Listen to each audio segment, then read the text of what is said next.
നമസ്കാരം, ഞാൻ Sandhya Raghukumar. Chemmannur international jewellers Kaumudi ഹെഡ്ലൈൻസിലേക്ക് സ്വാഗതം. Powered by Fortune industries, presented by Baba easy English in association with high sleep mattresses. ജാമ്യാപേക്ഷ മാറ്റി.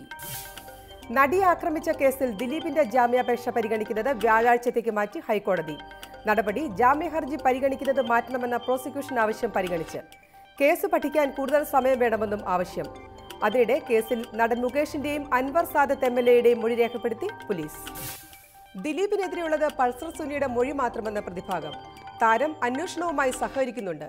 മണിക്കൂറുകളോളം ചോദ്യം ചെയ്തു. ആയതിനാൽ ഇനിയും കസ്റ്റഡിയിൽ തുടരേണ്ട കാര്യമില്ല. അറസ്റ്റിലേക്ക് നയിച്ച 19 കാരണങ്ങളിൽ 8 എണ്ണം മറ്റുള്ളവരുമായി ബന്ധപ്പെട്ടത്. ദിലീപ് ഉപയോഗിച്ച മൊബൈൽ ഫോൺ പരിശോധനയ്ക്കായി കോടതിയിൽ സമർപ്പിച്ചിട്ടുണ്ടെന്നും ജാമ്യ ഹർജിയിൽ പ്രതിഭാഗം. കേസിൽ തെളിവ് ശേഖരണം പുരോഗമിക്കവേ പൾസർ സുനിയുടെ അഭിഭാഷകൻ പ്രതീഷ് ചാക്കോയുടെ ജൂനിയറായ രാജു ജോസഫിൽ നിന്ന് മെമ്മറി കാർഡ് കണ്ടെടുത്തതായി പോലീസ്. നിലവിൽ ദൃശ്യങ്ങളൊന്നുമില്ലാത്ത മെമ്മറി കാർഡിൽ നിന്ന് ഫയലുകൾ ഡിലീറ്റ് ചെയ്തതാണോ എന്ന് സംശയം.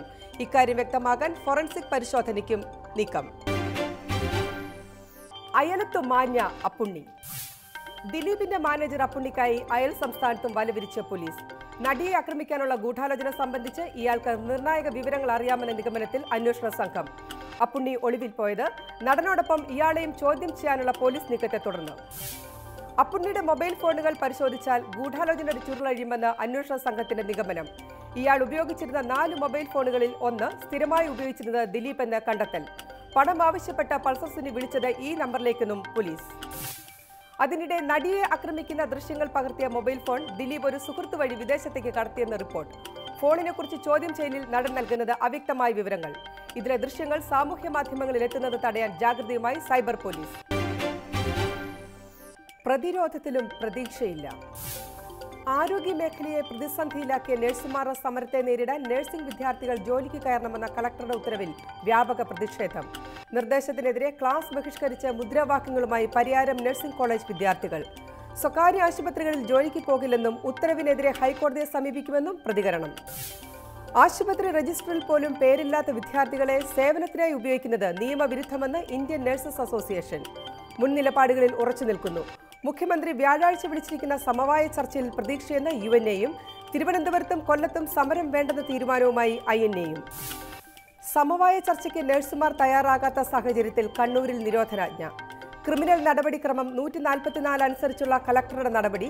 സംസ്ഥാനത്ത് പകർച്ചപ്പനി പടർന്നു പിടിക്കുന്ന സാഹചര്യത്തിൽ പ്രതിരോധ പ്രവർത്തനങ്ങൾ ഏകോപിപ്പിക്കുന്നതിന്റെ ഭാഗമായി നഴ്സുമാർ സമരം ചെയ്യുന്ന ആശുപത്രികളിൽ പോലീസിന് പ്രത്യേക കാവൽ. സ്വാശ്രയത്തിൽ സ്റ്റേയില്ല. സ്വാശ്രയത്തിൽ സർക്കാരിന് ആശ്വാസം. മെഡിക്കൽ ഡെന്റൽ കോളേജുകളിലെ ഫീസ് ഘടന പുതുക്കി നിശ്ചയിച്ച സർക്കാർ ഓർഡിനൻസ് സ്റ്റേ ചെയ്യണമെന്ന മാനേജ്മെന്റുകളുടെ ആവശ്യം തള്ളി ഹൈക്കോടതി. പുതിയ ഫീസ് ഘടനയിൽ പ്രവേശനം നടത്താം. വസ്തുതകൾ വിദ്യാർത്ഥികളെ ബോധ്യപ്പെടുത്തിയിരിക്കണമെന്നും കോടതി. പുതിയ ഉത്തരവ് സ്വാശ്രയ ഓർഡിനൻസ് പുറത്തിറക്കാൻ വൈകിയതിലെ കോടതി പരാമർശത്തിൽ സർക്കാർ കുറ്റസമ്മതം നടത്തിയതിന് പിന്നാലെ ജനറൽ സീറ്റിന് 5 ലക്ഷവും NRI ക്വാട്ടയിൽ ഫീസ് 20 ലക്ഷമായും തുടരും. ഹൈക്കോടതി ഉത്തരവിനെതിരെ സുപ്രീം കോടതിയെ സമീപിക്കുമെന്ന് മാനേജ്മെന്റുകൾ. Chemmanur international jewellers Kaumudi headline സമാപിക്കുന്നു. Powered by Fortune industries, presented by Baba easy English in association with high sleep mattresses. അടുത്ത ഹെഡ്ലൈൻസ് വൈകിട്ട് 5:30. നമസ്കാരം.